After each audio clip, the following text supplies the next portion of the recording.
Without any further ado, You're too much, boy.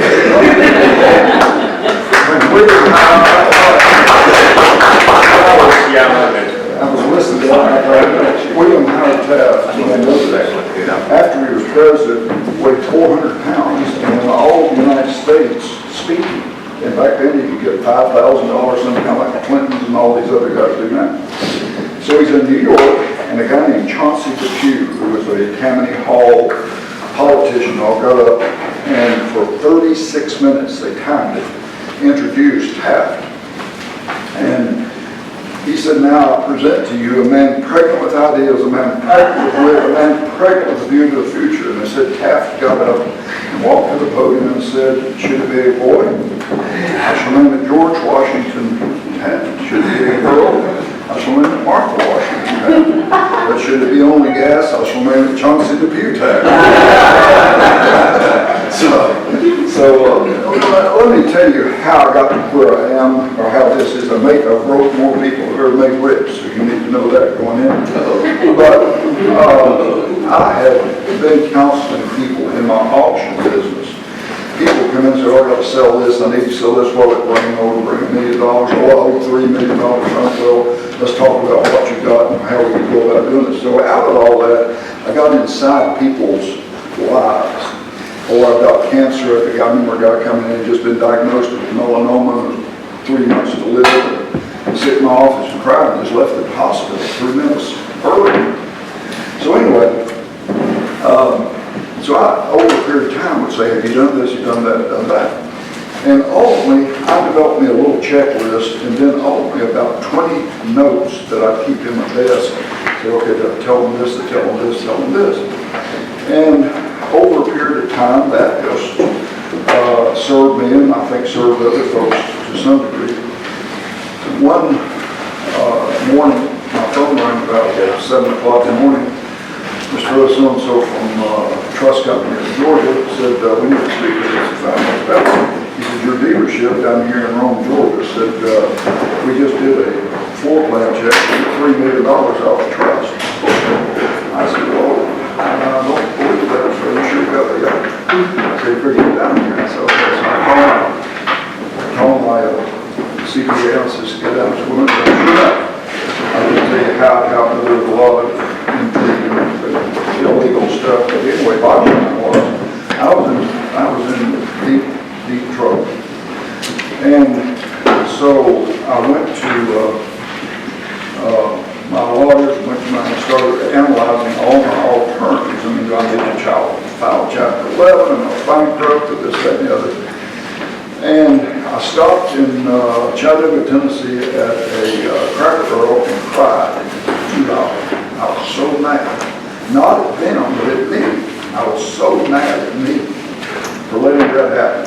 So anyway, out of that, I proceeded to start doing things. And the first thing I did, I went and told somebody needed to know. So out of that, 3 years later, I recovered. And I paid it all back, and happy everybody's happy.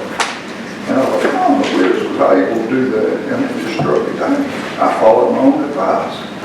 And so that's when I started writing down on a little book. And it's just a series, and they're not to be looked at individual or together. Some of them are simultaneous. Some of them should be associated totally or maybe rejected. It may not fit your situation at all. But together, they are a general roadmap as to how to handle a hit. And I thought, now what am I going to call this thing? And I was going down the street down here with the Y, and I saw a bumper sticker, and I knew right off. I knew exactly what I was going to call it. Because hits happen. If you're in life, if you're in business, if you're in any activity, you're going to get hit. You're going to get hit with a beanball. If you play baseball, you're going to get hit. So how do you handle your hit? Those baseball says there's no tears on a baseball bat. These guys jump up 9 o'clock in and out, hurt and tough it out. But how do you handle your hit? And that's the whole scenario. So I guess from entrepreneurs and people like you that are doing what you're doing at your ages, some of them less than others, I noticed, that the ability to recognize and start addressing your hit is as as important a thing as you can do, because it will establish you and your future. Okay? In Texas, I don't know how many successful people have been bankrupt. In our community, Jim Clayton will hide the fact he was bankrupt, their company was. You're gonna have these type things. And in Texas, the greater my sense is of the entrepreneurial and risk taker, the greater the failure.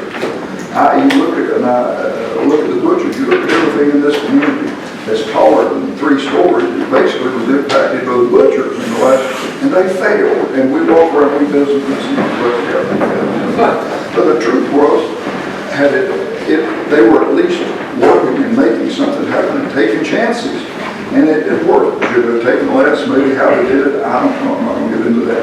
But the point is, we need to encourage an entrepreneurial thought, reach out environment for this community.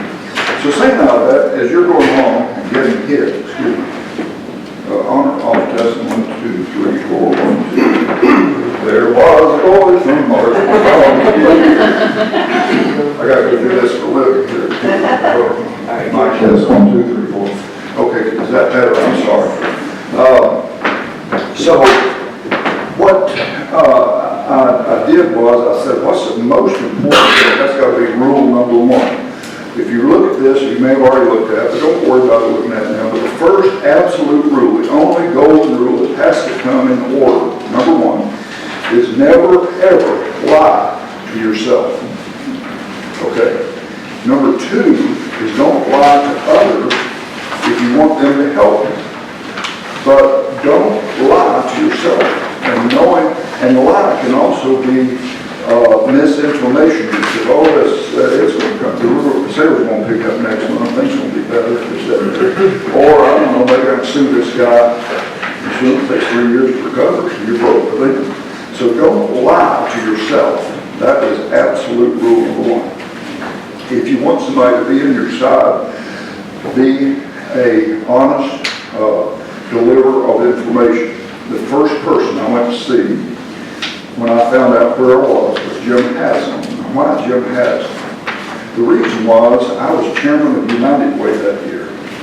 And I went to Haslam, he was chairman of the board, I think, and I said, Haslam, I got a problem. I don't know how deep it is, I don't know how bad it is, but I've got a problem. I may be bankrupt, I don't know.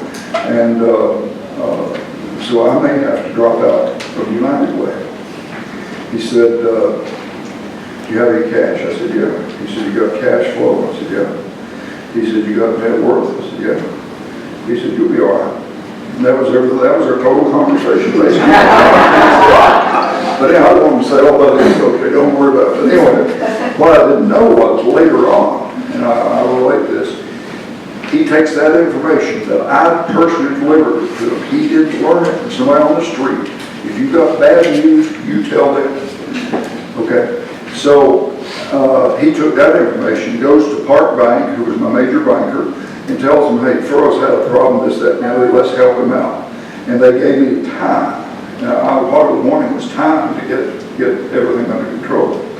So that's an example of those two rules. Is if you're going to tell them, I think I call it anyway, it's tell only those that need to know, but tell them yourself. Okay? Don't go to a bar and say, boy, I'll tell you what, I got a terrible thing hit me.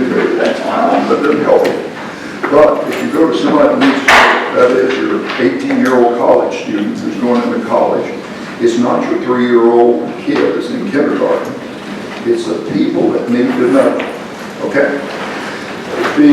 Some other things, I'm doing this off the top of my head in no order because they're not really intended to be done in order, is when you get hit, do what the Navy calls out the first group of people. You know who that is? Then when a ship gets hit, you know they have a separate group of people that are trained to do. It's called damage control. And the first thing they do is they come down and isolate the damage to as small an area as possible so it doesn't sink the ship. Okay, so they go down and close off some doors and get a third of the ship, and it still floats. Same way in your case, don't let your hit expand throughout your life. And it has a great tendency, and I could give you a personal example that I saw here for the last 2 years that happened like this. But this person let that hit extremely impact his life, his children's lives, his marriage, where he lives, everything about it. So try to restrict it as small as possible. You do that with good communication. Doesn't mean just keep it within yourself. With those that need to know, keep your hit to a controlled level of involvement in your life. Okay? If it's business, don't let it keep you from attending church. Doesn't mean you have to put $2 in the collection plate. Sometimes you say, I can't do it, I'm not going to do anything. But at least if you want to go to church, and don't be ashamed to say that somebody will probably think I'm broke. All right? Let's say Army. How about the Navy? You have the Army rule. The Air Force rule. The Air Force rule is when you're flying and you get hit, the first thing you do is keep flying the plane. Okay? You don't say, well, I wonder what happened. Darn, that thing happened, and next thing you know, you're upside down and going into a hole. That happened. And a jetliner down here out of Miami a few years ago had a thing down in the Navy, down the lower level. Pilot jumps up, trips the autopilot, they don't know it, and it takes them right to the ground. So keep flying, keep doing what you do best. And here's the important part of that rule, and two or three others, is that you're probably as good, above average to excellent in anything you're doing. You were in the recruiting business. Somebody's back there in the truck business. I'm an above average auctioneer. I am a poor designer of websites. For me to become a website designer would take 300 to 500 years. Okay? and so the important thing there is keep flying your plane and don't deviate your strengths and your experiences. So many people say, oh, I don't think I'm going to go sell real estate. Real estate, you can sell a house, but it's made up of relationships. And every profession has its profanity. Now, different colors can have different profanities. He's yellow. That means he's a coward. Some profanities are location.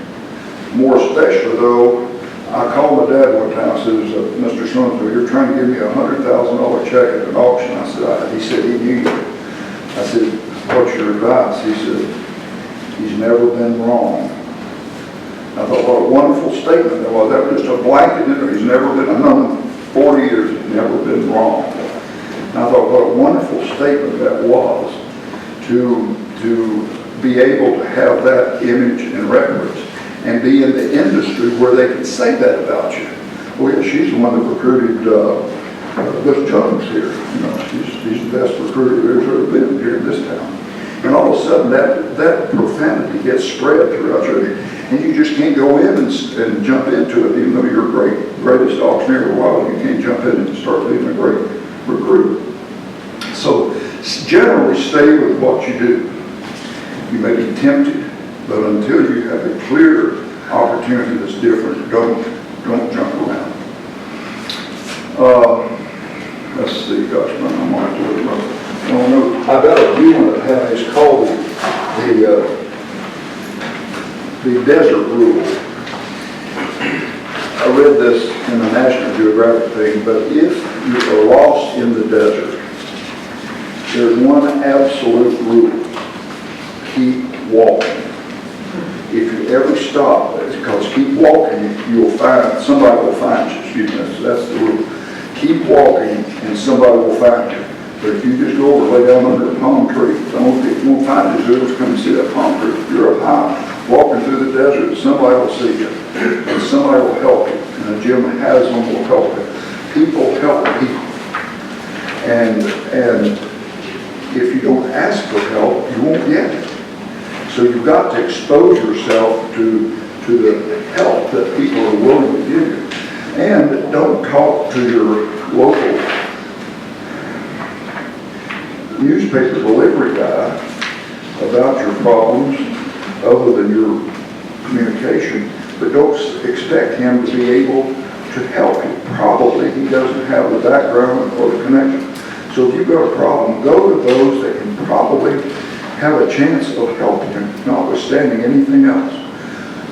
If you right now, I bet you anything, if any one of you got on the phone and called Pilot Oil, asked for Jim Haslam, or 2521 is his direct extension, and say, I'd like to see Mr. Haslam, I've got a real personal problem, I'm not asking for money, I just need, I guarantee that he'll meet you sometime and make arrangements.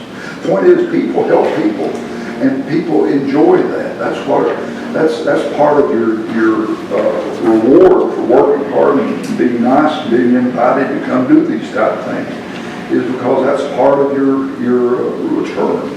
Okay, I mean it's no different. I have consistently in here referred to the principles of leadership. Were any of you guys in ROTC or Army or ladies? Okay. You know the principles we're given. You know the leadership principles. I can go over and over a period of time. I can remember them all, but I remember one was an ROTC. But one is keep your men informed. Look out for your men and their welfare. Set the example. And there's 11 of them, I think.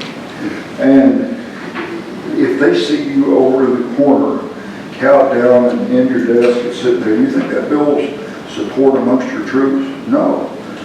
I tried to never show amongst my employees, even though all of you were hurting, never wanted to show how depressed, how angry, how whatever it was. And depression and anger is as natural a result of being hit in anything, whether it be marital issues or whatever, as breathing. So accept that and don't be overwhelmed with that feeling, but keep those to a minimum impact to those that don't need to know how deep it is. Our setup guys at the auction didn't need to know. My controller, CFO, she needed to know. Another one is the J. Paul Getty's rule. And again, some of these are kind of trifling, silly. But the J. Paul Getty reason I like, he said one time that the meek may inherit the earth, but it won't inherit the mineral rights. And I think if you remember that, you cannot be meek in your decision to recover from your hit. And I'm not saying when you get a divorce, first thing you do is go out and start dating, but I'm saying the first time that you have a hit, and once you get it under control and you're comfortable with yourself, then don't be meek in your return to the game, to the recruiting process. Oh, we had to close down for 6 months. Come back. Now, meek is an interpretive word, but the point is, don't be destroyed or downtrodden by your failure. It's natural to feel that way about yourself. I hated myself for a while.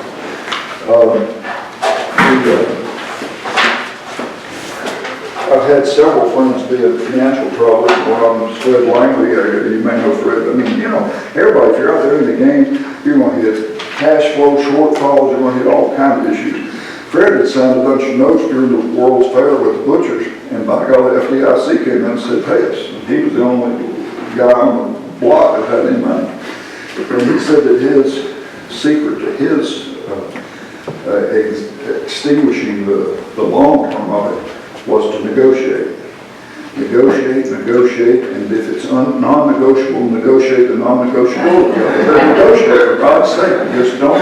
I'm sorry, we can't do that. Well, darn, that hurts. What could you do? Well, I can do this. Would you say 7, maybe? Could you do 6? And ultimately, just keep digging, and you'll gradually improve your position. So don't just roll over. You feel like you're in a defensive position. You're not. You're still in an offensive until you explain what you want and what you need. You're not going to get it. Another friend in Los Angeles, they were big garment producers. And they got through family issues and all, got in terrible trouble. And he said that his solution, he thought getting out of his mess was thinking. He said, I thought and I thought and I thought about what are the alternatives. And that by itself won't save you. You've got to have all these other things, some of them together. But thinking, don't just go brain dead. Be observant of your alternatives, of what I did wrong, how I can do better, what's my competitor out there, could they use me? And so those are examples of think and negotiate. Don't let your pride get in the way of achievement. Profit before pride and greed before glory. You got to remember that's important. Profit before pride and greed before glory. Well, when you're in a condition of cash flow and need of financial support, don't let your pride get in the way of attempting to solve that problem. And I see it constantly. I don't go talk to him, or I don't go to my creditor, to that guy, we're 60 days late. You go to that guy 60 days late, at 90 days he'll be okay if you told him, hey, I can't pay you here at 60, but you guys have been through this problem. Have some water.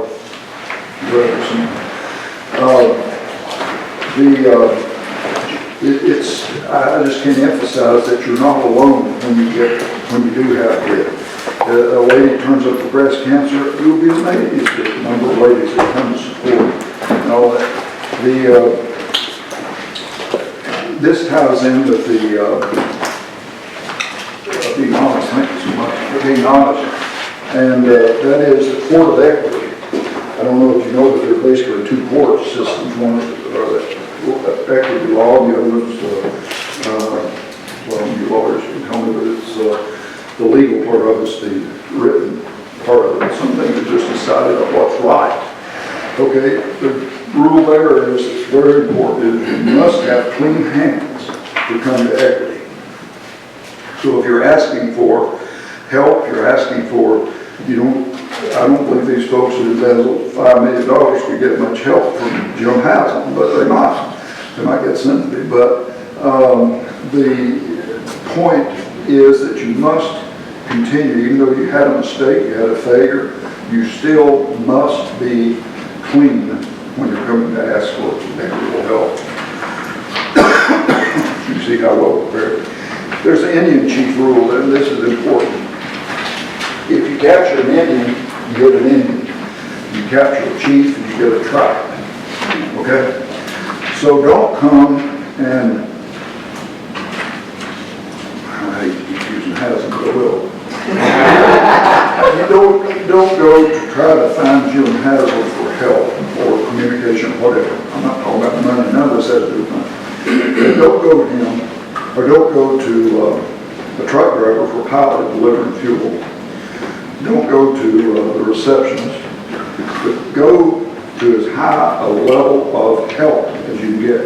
At your banker, if it's a financial thing, try to get C. Dale Keys on that at Home Federal. Don't try to go see the lady there that handles doubtful accounts or whatever. You might talk to her, but tell her that I'm going to see Mr. Keys. The higher up the chain of authority you can go, the greater the chance of getting redemption and help. Your contemporaries are your greatest critiques. In the Army, it was a known fact that a court-martial made up of enlisted men would be much harder on an enlisted man than a group of officers. They would be much, those guys just have a different feel for what that person has done versus the other group of people. Doesn't mean one right or wrong, just do it different. Try to get to that level of increase in your relationship. I could go on and on and on. They're written down. Some of them are silly, some of them are not. Excuse me. One of the things that helped me was you get, I think I call it the lifeguard rule in triage, whatever. If you're out there drowning, they'll keep pumping you and trying to get as long as they think there's hope for life. But they think you're gone, buddy, they just will call the ambulance and send you in. So same way here, show life, show commitment, and show response and awareness. Doesn't mean you have it solved at the time, but keep yourself alive and exposed to the opportunities that you'll have to recover. Why don't I open the floor now and discuss, and someone may have jumped ahead. Some of these are so, the Las Vegas rule, never, you read that? I mean, it's really pretty simple. You just try to run it back to the table you lost, or the game you lost at, not at the different games, which goes back into what I said, saying what you know. They may kill you, they won't eat you.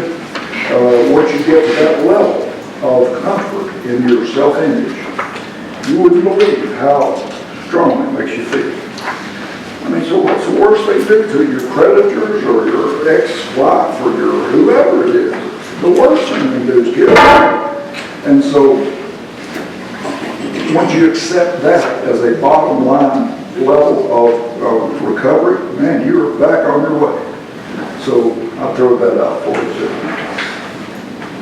Why don't I open the floor for your experiences, questions, comments, and you're free to email me at just sam@samfurrow.com if you want to add anything or question any of it or whatever. I just did this for my benefit, and I gave it to the chamber, and they ended up spreading it out, and next thing I know, we've got a bunch of disciples over there. Yes, ma'am. I appreciate the things that you have written, and it is really quite inspiring to see somebody in your position as well struggle just like we have it. And the one thing that I can tell you to be true to me is the number one: don't lie to yourself. Yep, and that's the hardest thing. But once you get to the reality of that, you all of a sudden feel in control. Everybody you know that I know that you sell their millionaires or whatever, every one of them I know have had hits. Jim Haslam was just starting up in Gate City, Virginia, and driving back, had a new Polaroid camera and got caught for speeding and didn't have enough money to pay his fine, and he hawked his new Polaroid camera, and the sheriff took up all the film in it before he could get it back. So, it's life's full of hits for everybody. I mean, it has nothing to do with money. Sometimes it has to do with your social life. It has to do with your career. It has to do with lots of things. Just hits. Hits happen. How do you deal with, you were fortunate enough to have the relationship with Jim Haslam coming in. What if you're new to Knoxville and you don't have a big family, you don't have a big network? How do you structure who to go to? You go to the highest level of thought that relates to what you're doing and approach them, and they'll refer you to here, and they'll refer you to there. The next thing, go to your preacher. Your preacher, here's what I got. Okay, go to your psychiatric guy, tell him, go to whoever you're going to. And say, I need help. And admit that you need help. Because anybody that's doing this, I mean, what I'm telling you is what you guys do in your business and daily lives anyway. But you don't think about it. And one of the most wonderful, successful people I've known violated every rule that I could possibly enforce on him. And he's not even around here. Changed his whole life. Let it change his whole life. And I said to him once, I said, read my book, read my book. He didn't read my book. Oh, yes, ma'am.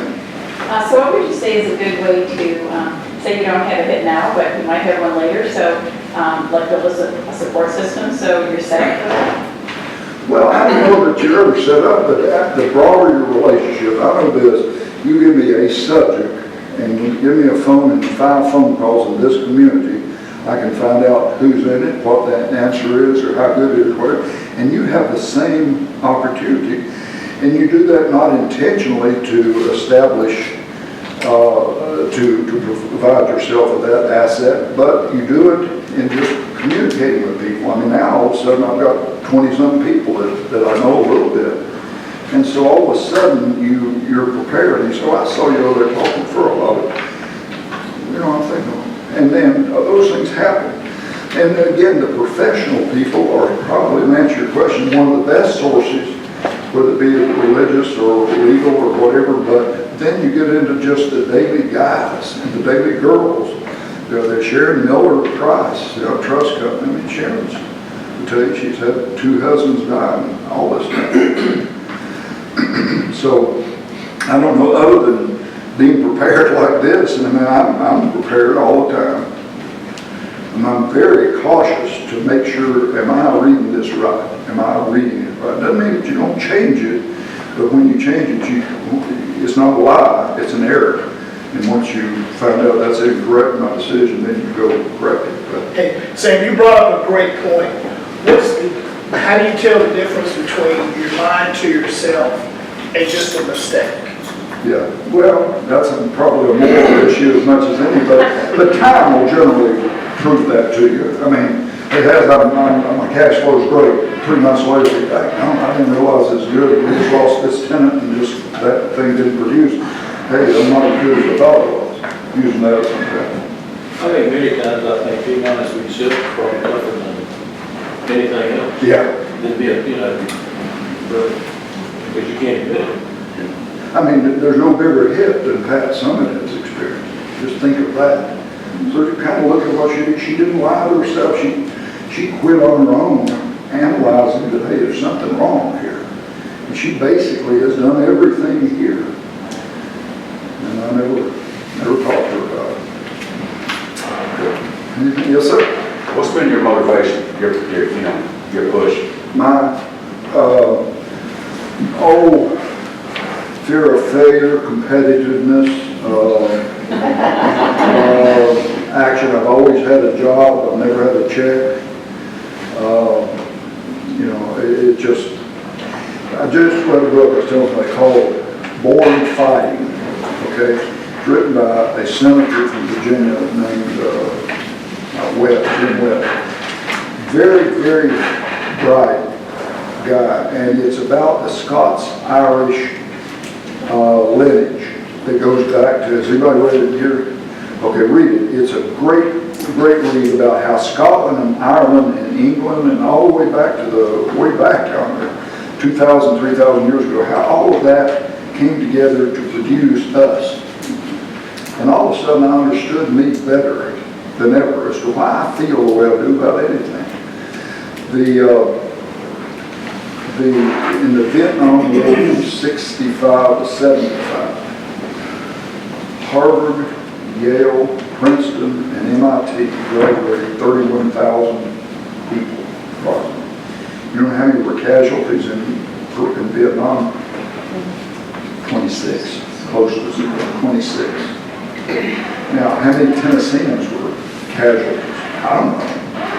But it was 2/3 volunteer war participation. It wasn't a draft. There were only 2/3 of the volunteers. So what does that tell you? It doesn't mean that we're better than Harvard. It means that I think West Virginia had the highest casualty rate of any state around. Highly Scots-Irish. Doesn't mean they're better people. I'm just saying, as a result, I think that it has been a group of people whose inbred nature is to fight and wrong the rights that are around them. The Hatfields and McCoys fought for years over a philosophical difference between the families and all, and couldn't settle it. And we're still kind of the same way, even in our political elections here. So I guess I'm getting off the subject, but that's what's driven me, to answer your question, is just, I never look at money. I have never, other than can we pay the bills, but I never look how much, as far as doing something. Sam, 2 questions. One, I know you've had a ton of accomplishments, so out of those, what one thing is that you're most proud of? That I'm most proud of, everybody says children, and I would certainly say that.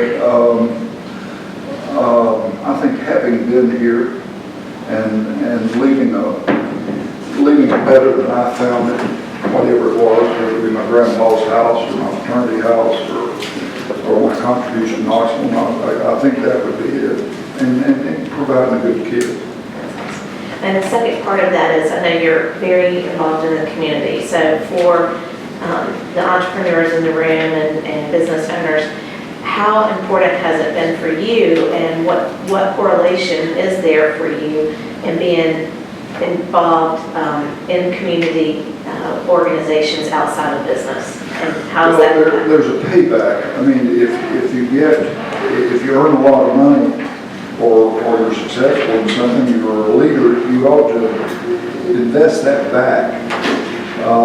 And participating in charitable things is part of giving that back. It isn't money, but giving yourself back. And if there's anything you fell right in a little trap, because I was thinking about what positive thing could I leave y'all with, and that is that if I had my life to live over, I learned to play a musical instrument to my satisfaction. I'd probably buy just property on the water. and I've got a third one. Oh, the other one was to either be or urge and support more political public servant experiences. How many of us in this room have served, I don't know most of it, served in a public service school board?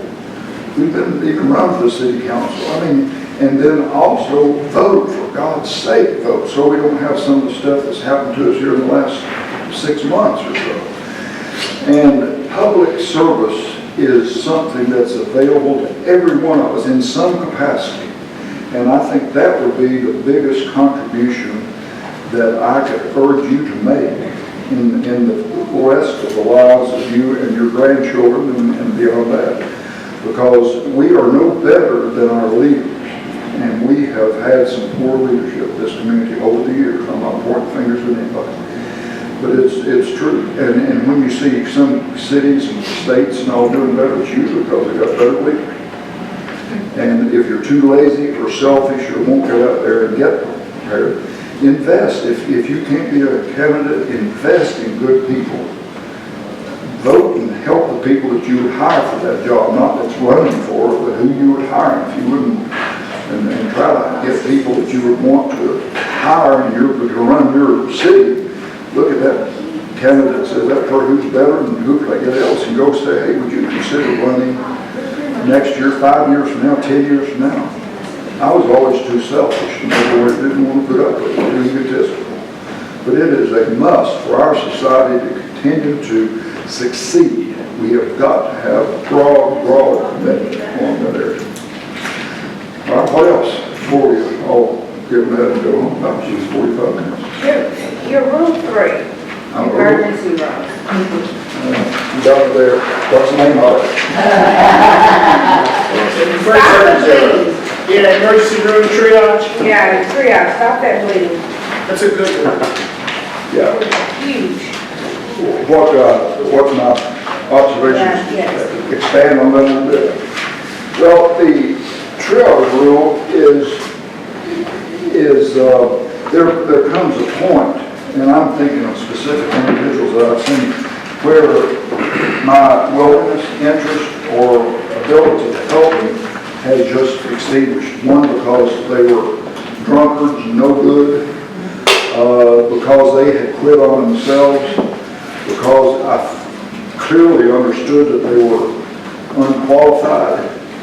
So you've got to keep showing that to get the support of the people that I'm suggesting. You've got to show that enthusiasm, if that's the right word, but you've got to show it and live for the people around us. That's all part of it. And don't forget the 4-way test, such as they in the back. I was rotating for 19 years till I quit because I was thrown out because I wasn't going to meetings, so I quit. But it's a great organization, and their rules are, if you just, I used to have that on the back of my auction registration form. And if you follow those in your life, it makes it much easier. You don't remember what you said or did say. All right, anything else? Well, I encourage you to keep doing what you're doing with the chamber. Now, open your eyes when you go out of here and think, who can I get in my neighborhood to run for something? And then get some other people supporting, and let's include a candidate base and get this community continuing on. My son said the worst thing he could ever said to me in career. I told this guy before he got out of law school at SMU, and I said, Jay, if you want to come back here, I've got several businesses. He said, let me ask you, if my name wasn't Furrow, why would I come to Knoxville, Tennessee? ooh, that's an indictment right there. Okay? And it could be the color of your skin, it could be your education, it could be a lot of things. Why I come to Knoxville, Tennessee? And my first graduate was a great place to raise kids. It's a wonderful place, 4 seasons, lots of water, this, that, and the other. And it is, but that's not the reason for him to stay in Knoxville, Tennessee. He chose to go to Los Angeles. Now, he's 42 years old, and he realized that Knoxville's a pretty good place to raise kids. But it was not a good place from 22 to 42, those 20 years. And how can we reduce that time? There's nothing wrong when we get out of college, want to go away for 2, 3, 5 years. But how do we get them back here? Oh yeah, gosh, man, it's booming, you know, we go work over there, but we're in the board, they're doing this, that, and the other, and all of a sudden you get it going.